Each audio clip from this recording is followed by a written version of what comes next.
Chapter 13 Indian National Army. At a time when the Quit India movement was in full swing, thousands of Indian soldiers stood in readiness at the eastern border of India for war against the British. These soldiers were members of the Azad Hind Sena or the Indian National Army. Netaji Subhas Chandra Bose was their leader. Subhas Chandra Bose had been twice elected as the president of the Indian National Congress. He was of the opinion that while England was engaged in the Second World War, India should take advantage of the situation and intensify the agitation in India. If necessary, India should seek the help of the enemies of England. However, he developed differences of opinion with the senior leaders of the National Congress. Therefore, Subhas Chandra Bose resigned from the position of the Congress president. He founded a party called the Forward Bloc in order to place his views before the people. In his speeches, Subhash Babu began to appeal to the Indian people to rise in revolt against the British. Therefore, he was interned in his residency by the British government. From there, he escaped in disguise. He reached Germany in the month of April 1941. There, he founded the Free India Center. From the Berlin radio station in Germany, he appealed to the Indian people to join an armed struggle for the independence of India. However, he did not get the expected help from Germany. At the same time, Rash Behari Bose requested him to come to Japan. Formation of the Indian National Army. Rash Behari Bose was living in Japan since 1915. He had organized the Indians living in the countries of Southeast Asia and had established a society called Indian Independence League. Japan had conquered those territories in Southeast Asia which had been under British possession in the early part of 1942. At that time, thousands of Indian soldiers and officers in the British Army there fell into the hands of Japan. Rash Behari Bose, with the help of Captain Mohan Singh, formed a battalion of these Indian prisoners of war. It was named as the Indian National Army or the Azad Hind Sena. Subhas Chandra Bose was requested to lead this army. In October 1943, Netaji established the Azad Hind government in Singapore.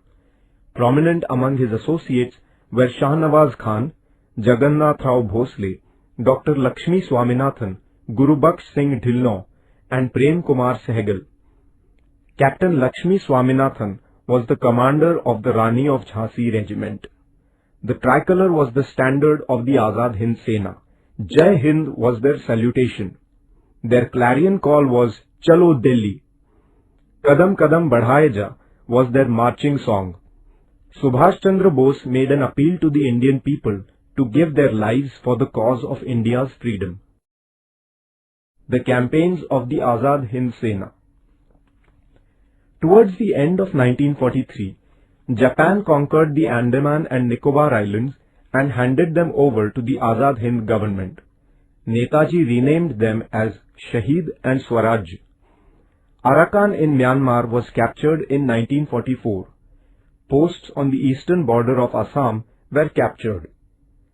But the Imphal campaign remained incomplete because the Japanese supplies that the Indian National Army was receiving stopped. At this juncture, the British received reinforcements from the American Army which added to their military might. Even in these adverse circumstances, soldiers of the Indian National Army were fighting with all their strength.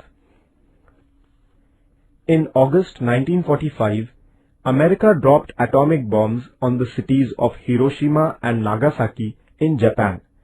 As a result, Japan surrendered. Around this time, Netaji Subhas Chandra Bose died in a plane accident on 18 August 1945. The Indian National Army was then forced to lay down arms. Thus ended the phase of the struggle of the Indian National Army. The trial of the officers of the Indian National Army. The British government charged the officers of the Indian National Army with treason. The proceedings of their trial began before the military tribunal held in the Red Fort of Delhi. Pandit Jawaharlal Nehru, Bhulabhai Desai, Tej Bahadur Sapru and other distinguished jurists defended them.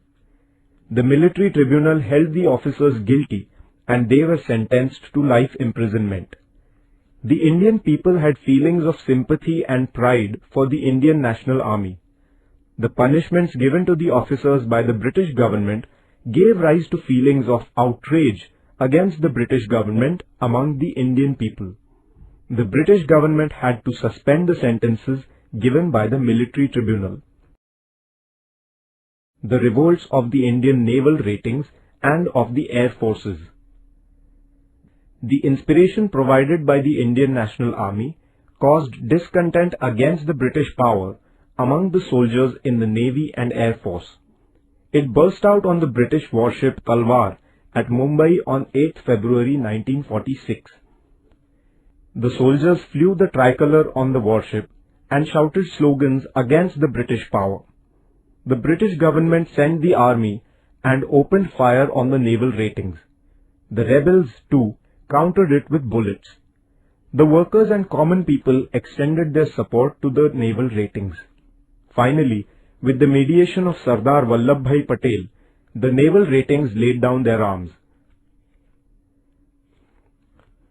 In order to lend support to the uprising of the naval ratings in Mumbai, the Air Force officers at various places such as Delhi, Lahore, Karachi, Ambala, Meerut, etc. went on strike. These revolts were a clear indication that the sentiments of discontent against the rulers had reached a climax. Thus, during the years 1942 to 1946, the foundation of the British rule in India was badly shaken. The Indian people had expressed their strong opposition to the British through the Quit India movement. Now, the Army, the Navy and the Air Force, which formed the backbone of the British power, also began to turn hostile to them. The British rulers realized that the days of their rule in India were numbered. The revolts of the Indian naval ratings and of the air forces.